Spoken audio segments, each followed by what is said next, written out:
Today, we're going to talk about Michael Psellus and touch on the operations of demons, a book or treatise that he wrote that explores demonology. But first, demons. Demons have held a unique and often unsettling place in Christian theology since the early days of the faith. According to this tradition, demons are more than just symbols of evil. They are real, malevolent beings with the intent to disrupt the divine order and lead humans astray. These entities are not considered omnipotent, as their power is always subject to the will of God, but they do exhibit a certain degree of influence over the material world and the souls of the unwatchful. Where do these beings fit into the grand scheme of creation? In the Christian worldview, as influenced by Byzantine philosopher Michael Psellus, there's an intricate system where demons are not merely chaotic spirits, but are part of a structured hierarchy. This concept has roots that reach far back, even into Platonism, where the order and gradation of existence play crucial roles. Psellus, in blending these ideas, creates a fascinating crossroads, pun intended, between philosophy and theology. Central to this integration is the Neoplatonic belief in a universe stratified into levels of beings, from the one or the good down through the layers of noetic forms and into the material world. Psellus adapts this structure by including a complex taxonomy of demons, positioning them within a descending hierarchy that mirrors the angelic orders in heaven. It's a compelling theory that speaks to the ordered nature of even the infernal realms. Through Psellus's lens, demons possess unique characteristics and roles. Some are tasked with tempting humans to sin, while others may pursue grander schemes, such as influencing the tides of nations and sowing discord on a larger scale. Despite their perceived autonomy and power, they remain constrained within their ranks, unable to overcome the boundaries set forth by divine will. This belief in a structured demonic order is not merely about categorization. It underscores a key point in Christian doctrine that evil, no matter how potent, has its limitations and is ultimately subject to the dominion of good. Such perspectives also allowed Christians to interpret personal and collective misfortunes as trials within a meaningful cosmos, rather than the random machinations of an inscrutable universe. Yet, while Christian theology tends to emphasize the power of God over these demonic beings, Psellus's work reminds us that the struggle between good and evil is an ongoing and dynamic part of the Christian narrative, a narrative that is both deeply philosophical and profoundly theological. Therefore, understanding the nature of demons within this framework is not just a matter of mythology, it is a layered examination of how evil is positioned in relation to the divine and how humanity navigates a world where such forces are perpetually at play. The study of demons, their rankings and characteristics, is a cornerstone of Psellus's work, reflecting a well-structured perspective of the unseen world. Psellus classifies demons into types and ranks, each category uniquely contributing to what could be viewed as a well-ordered realm of spiritual beings. The essential premise here is that demons are not an inconsistent cluster of malevolent entities, but are organized in a hierarchy, much like a mirrored, distorted reflection of the angelic orders. Firstly, demons have varying degrees of power and roles. Psellus meticulously grouped them based on these factors. At the higher ranks, we find demons that might have previously held significant positions prior to their fall from grace, while lower on this ladder linger lesser spirits associated with more mundane temptations or natural phenomena. Each demon is credited with specific traits. For instance, some are believed to provoke human warfare, while others are tasked with stirring envy and discord. These entities are non-corporeal, existing without a physical form, yet they are capable of influencing the corporeal world. They wield an array of preternatural abilities and can afflict individuals with illnesses, incite immoral thoughts, or manifest supernatural occurrences. Importantly, Psellus portrays demons not merely as punishers or adversaries. They are also seen as beings that can challenge human virtue and indirectly serve as instruments in one's spiritual journey.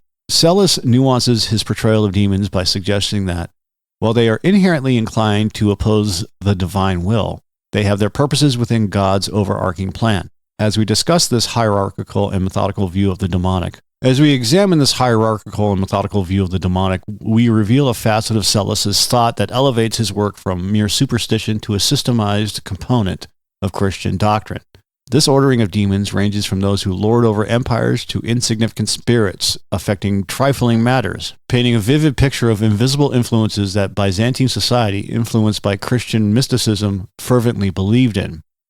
When we consider the fabric of our reality, we must acknowledge the profound impact that spiritual beliefs have on our understanding of the world around us. This is particularly true when looking at how historical perspectives, like those of Byzantine philosopher Michael Psellus, viewed the role and influence of demons not just in the spiritual realm, but also in the tangible physical world we all inhabit. In Psellus's time, demons were not simply figments of imagination or characters in moral tales. They were considered very real entities with the ability to interact with and profoundly alter the physical environment and the people within it. Psellus, with his in-depth studies, scrutinized the nature of these demons and their alleged mechanisms of influence. According to Psellus's writings, demons could manipulate the elements of the natural world, stirring winds, igniting fires, or causing the earth to tremble.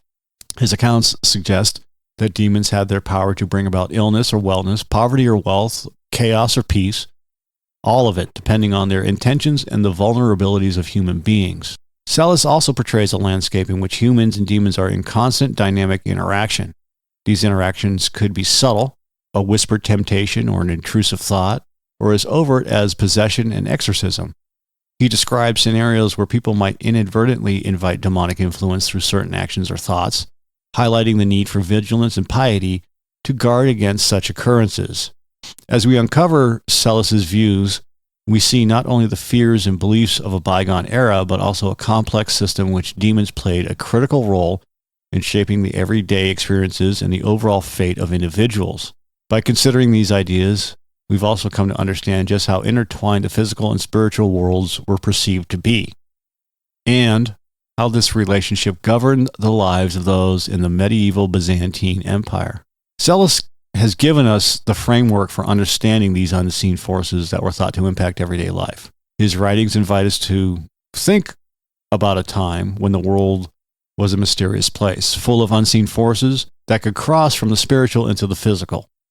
Michael Psellus's elaborate exploration of demonology has not just been a topic of fascination in his own time, but has also cemented its place as a cornerstone of reference for future scholarly work in the realm of the supernatural and the efforts to understand the presence of evil in the world. His meticulous classification of demons, their characteristics, and their activities provided a framework that later studies would rely upon or even contest, creating a scholarly dialogue that has persisted through the centuries.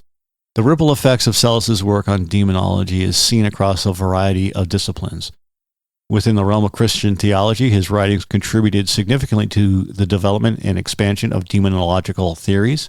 Theologians and philosophers alike drew upon Psellus's classifications to either support or develop alternate views of demonic hierarchies and the manner in which these malevolent beings interact with humanity and the natural world.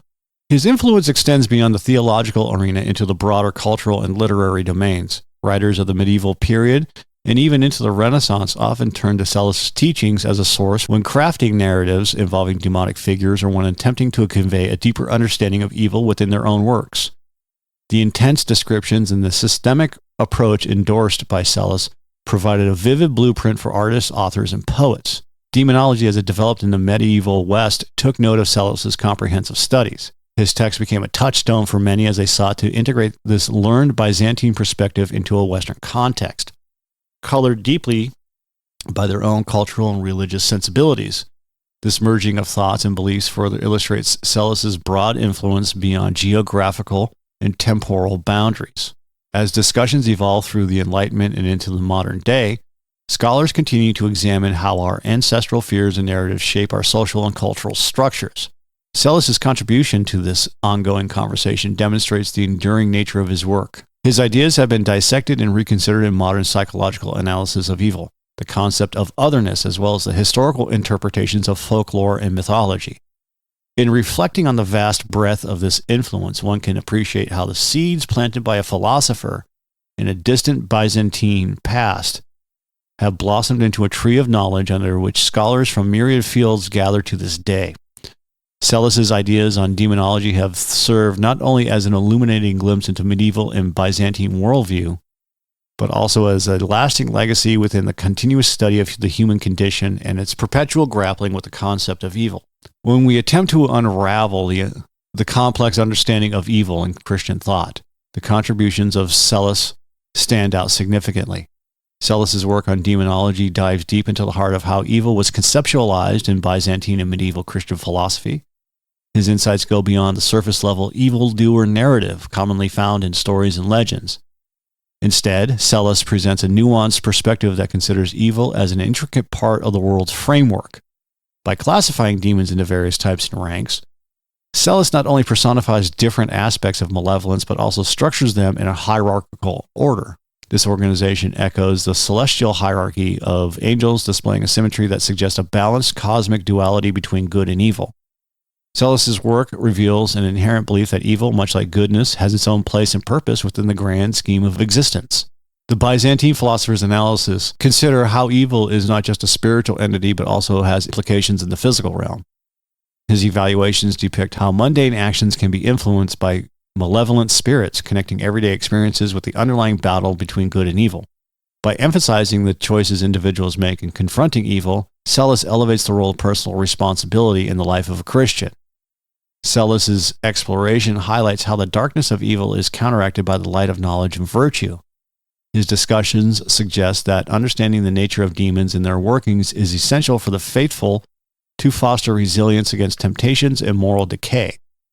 By offering this knowledge, Psellus provides a means for Christians to navigate a world that is seen as fraught with the pitfalls of sin and corruption. In his quest to understand evil, Psellus does not shy away from integrating Neoplatonic concepts such as the emanation of beings from the one or God and the soul's journey through ascetic practices. This blending of philosophy and theology creates a framework for understanding the origin, presence, and ultimate objection of evil. Evil, therefore, is not just an opponent to be feared, but a challenge to be understood, contextualized, and overcome through faith and wisdom. Psellus's insights contribute to a more sophisticated comprehension of evil, transcending mere fear-mongering. They encourage us to reflect deeply on the nature of sin and the complexities of the spiritual battle that rages within and around us. Magic and supernatural have always evoked a sense of wonder and fear in human societies, and Byzantium was no exception. This intriguing blend of Christianity with traditional beliefs created a unique tapestry of spiritual understanding in the Byzantine era. How did these concepts coexist with a dominantly Christian doctrine? Well, as a starting point, Byzantine magic was not always considered nefarious. In fact, it was often seen as a natural extension of the divine world, a means to commune with the unseen forces that govern existence. Amulets, incantations, and rituals were commonplace and were as much a part of daily life as prayer and worship.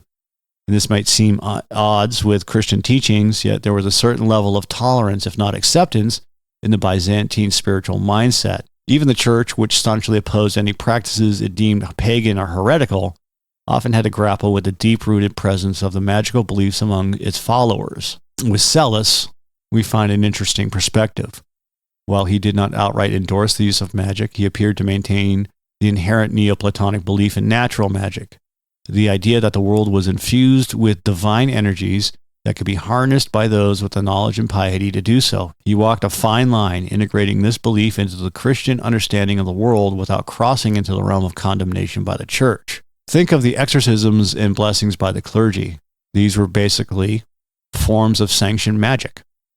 Actions meant to protect from or cast out demons rooted in the belief of their tangible influence on the material world, and were, in essence, a recognized integration of magical practice within the Christian rituals. Psellus's intricate classification of demons themselves reveals another layer of this intertwining. By analyzing demons, their ranks, and activities, Psellus was effectively acknowledging the prevalent belief in the supernatural and its direct interaction with the physical realm.